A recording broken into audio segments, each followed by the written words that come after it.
नमस्कार किसान भाइयों। आज हम जिस विषय पर चर्चा करने जा रहे हैं वह केवल खेती का एक तरीका नहीं है, बल्कि यह हमारी आने वाली पीढ़ियों के अस्तित्व की रक्षा का एकमात्र रास्ता है। हम सब देख रहे हैं कि पिछले कुछ दशकों में हमारी खेती की लागत कितनी बढ़ गई है और मिट्टी की ताकत कितनी घट गई है। किसान भाइयों, हम अपनी मिट्टी को मां कहते हैं, लेकिन क्या कभी हमने गौर किया है कि हमारी यह मिट्टी अब पहले जैसी जीवित नहीं रही? वह पत्थर जैसी सख्त होती जा रही है, पानी सोखने की क्षमता खो रही है और बिना रासायनिक खाद के एक तिनका भी पैदा करने में असमर्थ महसूस कर रही है। आज पूरी दुनिया एक नए शब्द पर चर्चा कर रही है, कार्बन फार्मिंग। बहुत से लोग इसे केवल विदेशों की तकनीक मानते हैं, लेकिन सच तो यह है कि यह हमारी प्राचीन भारतीय कृषि पद्धति का एक आधुनिक और वैज्ञानिक रूप है। कार्बन फार्मिंग का अर्थ है हवा में मौजूद प्रदूषण वाली गैसों को मिट्टी के भीतर खाद बनाकर जमा कर देना। आज के इस विशेष वीडियो में हम कार्बन फार्मिंग के विज्ञान को इतनी गहराई से समझेंगे कि आपके मन में कोई भी संशय नहीं बचेगा। यह वीडियो लंबा जरूर है, लेकिन यह आपके जीवन और आपकी जमीन की सेहत को बदलने वाला सबसे महत्वपूर्ण निवेश साबित होगा। अध्याय 1, क्या है कार्बन और मिट्टी का गहरा रिश्ता? सबसे पहले हमें यह समझना होगा कि यह कार्बन क्या बला है जिसके पीछे पूरी दुनिया पागल है। किसान भाइयों, कार्बन कोई बाहरी चीज नहीं है। हमारे शरीर का, पेड़ पौधों का और यहां तक कि मिट्टी का एक बड़ा हिस्सा कार्बन से बना होता है। मिट्टी में जो ह्यूमस या जीवांश होता है वही असल में कार्बन है। यह मिट्टी का वह हिस्सा है जो उसे काला रंग देता है, उसे भुरभुरा बनाता है और उसमें पानी रोक कर रखता है। पुराने समय में हमारी मिट्टी में जीवांश कार्बन की मात्रा बहुत अधिक होती थी, लेकिन जब से हमने बहुत ज्यादा जुताई शुरू की और मिट्टी को नंगा छोड़ना शुरू किया, यह कार्बन ऑक्सीजन के साथ मिलकर गैस बनकर हवा में उड़ गया। हवा में कार्बन बढ़ने से गर्मी बढ़ी और मिट्टी से कार्बन घटने से वह बेजान हो गई। कार्बन फार्मिंग का पहला लक्ष्य है हवा के इस कार्बन को वापस मिट्टी की तिजोरी में बंद करना।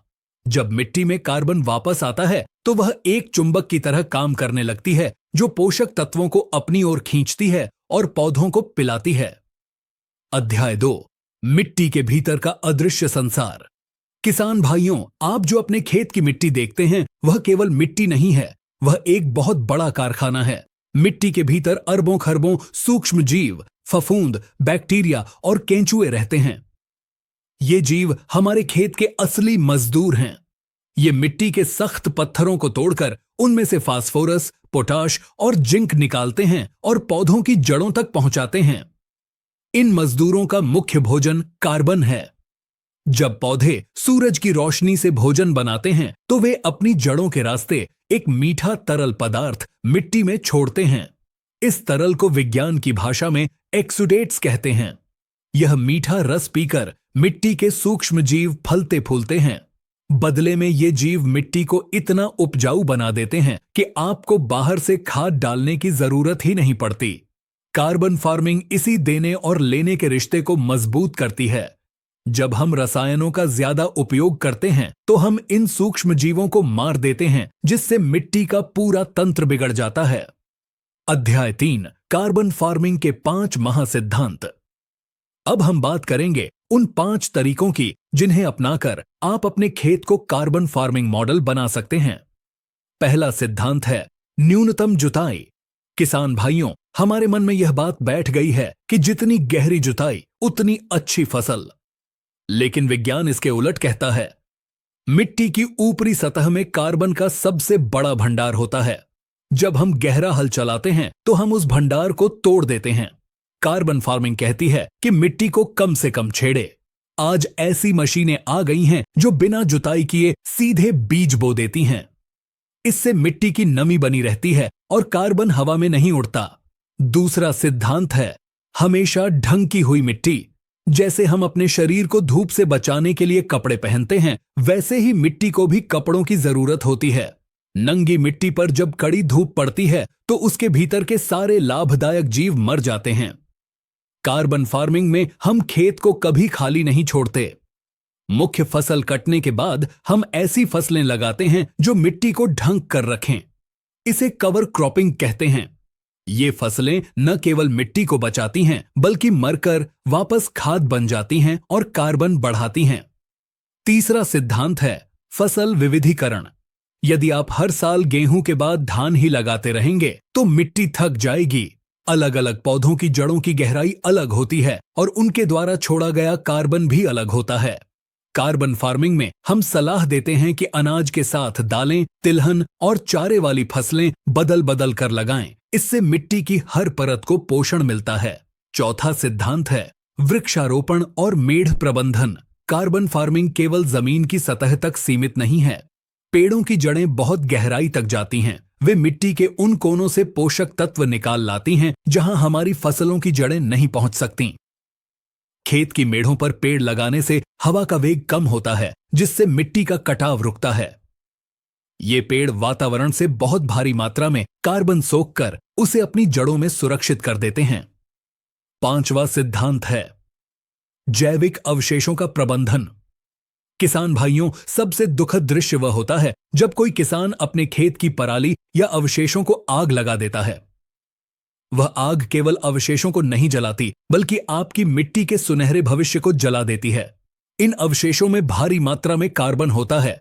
इन्हें मिट्टी में ही सड़ने दें या इन्हें मल्चिंग के रूप में उपयोग करें। यही सड़ा हुआ कचरा आगे चलकर ह्यूमस बनेगा, जो आपकी मिट्टी की असली शक्ति है। अध्याय 4 पानी का विज्ञान और कार्बन का जादू। कार्बन फार्मिंग का सबसे बड़ा चमत्कार पानी के प्रबंधन में दिखता है। आज हम देख रहे हैं कि जलस्तर नीचे जा रहा है और हमें गहरी बोरिंग करानी पड़ रही है। लेकिन क्या आप जानते हैं कि मिट्टी में केवल 1% कार्बन बढ़ने से उसकी पानी सोखने की क्षमता प्रति एकड़ हजारों लीटर बढ़ जाती है। जब मिट्टी में कार्बन बढ़ता है तो वह एक स्पंज की तरह हो जाती है। भारी बारिश के समय वह सारा पानी सोख लेती है और उसे जमीन के नीचे भेज देती है। वहीं सूखे के समय यह सोखा हुआ पानी पौधों को धीरे धीरे मिलता रहता है। जिस किसान के खेत की मिट्टी में कार्बन ज्यादा है, उसे कम सिंचाई की जरूरत पड़ती है।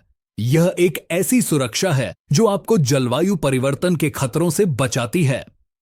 अध्याय 5 बीमारियों से प्राकृतिक सुरक्षा। बहुत से किसान भाई पूछते हैं कि क्या कार्बन फार्मिंग करने से पैदावार कम हो जाएगी। शुरुआत में मिट्टी को नए तंत्र में ढलने में समय लग सकता है, लेकिन लंबे समय में आपकी पैदावार बढ़ती है और खर्च कम होता है। कार्बन वाली मिट्टी में मित्र फफूंद और मित्र कीट बहुत ज्यादा होते हैं। ये मित्र जीव हानिकारक बीमारियों को जड़ से ही खत्म कर देते हैं। आज हम जो दवाइयां छिड़कते हैं वे केवल बीमारी को नहीं मारती, बल्कि पौधे की रोग प्रतिरोधक क्षमता को भी कम कर देती हैं।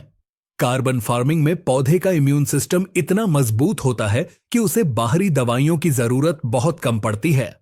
आपकी फसल चमकदार होती है और उसका स्वाद भी लाजवाब होता है। अध्याय 6 भविष्य का सम्मान और वैश्विक अवसर। अब हम बात करेंगे उस सम्मान की जो कार्बन फार्मिंग करने वाले किसानों को पूरी दुनिया दे रही है। आज पूरी दुनिया के देश ग्लोबल वार्मिंग से डरे हुए हैं। बड़ी बड़ी कंपनियां अपना प्रदूषण कम करना चाहती हैं, लेकिन वे खुद मिट्टी में कार्बन जमा नहीं कर सकती। यह काम केवल आप यानी किसान कर सकते हैं। आने वाले समय में ऐसे किसानों की बहुत मांग होगी जो प्रमाणित तरीके से कार्बन फार्मिंग कर रहे हैं। उन्हें न केवल अपनी उपज के अच्छे दाम मिलेंगे, बल्कि उन्हें पर्यावरण रक्षक के रूप में पहचान मिलेगी। बहुत सी वैश्विक संस्थाएं अब ऐसे किसानों को नई तकनीकें, मुफ्त प्रशिक्षण और आधुनिक मशीनें उपलब्ध करा रही हैं। यह एक ऐसी साझेदारी है जहां किसान दुनिया का पेट भी भर रहा है और दुनिया की हवा भी साफ कर रहा है। अध्याय 7 कैसे शुरू करें, एक व्यावहारिक मार्गदर्शिका। किसान भाइयों, यह सुनकर आपको लग सकता है कि यह सब बहुत कठिन है, लेकिन शुरुआत छोटी हो सकती है। आप अपने पूरे खेत को एक साथ बदलने की जरूरत नहीं है। आप केवल 1 एकड़ से शुरुआत करें। सबसे पहले अपने खेत की मिट्टी का परीक्षण कराएं और उसमें अनऑर्गेनिक कार्बन की मात्रा जानें। जुताई की संख्या धीरे धीरे कम करें। रासायनिक खादों के साथ गोबर की खाद और कंपोस्ट का उपयोग बढ़ाएं। खेत की मेढ़ पर फलदार या छायादार पेड़ लगाएं। फसल कटने के बाद खेत में कुछ न कुछ हरा जरूर उगाएं। आप देखेंगे कि धीरे धीरे आपकी मिट्टी का रंग काला होने लगा है। उसमें केंचुए दिखने लगे हैं और मिट्टी की महक बदलने लगी है। यही वह संकेत है कि आपकी मिट्टी फिर से जी उठी है। अध्याय 8 उपसंहार, मिट्टी हमारी विरासत। अंत में मैं बस इतना ही कहना चाहूंगा कि जमीन हमारी जागीर नहीं है, यह एक धरोहर है जो हमें हमारे पूर्वजों से मिली है और जिसे हमें अपनी अगली पीढ़ी को सौंपना है।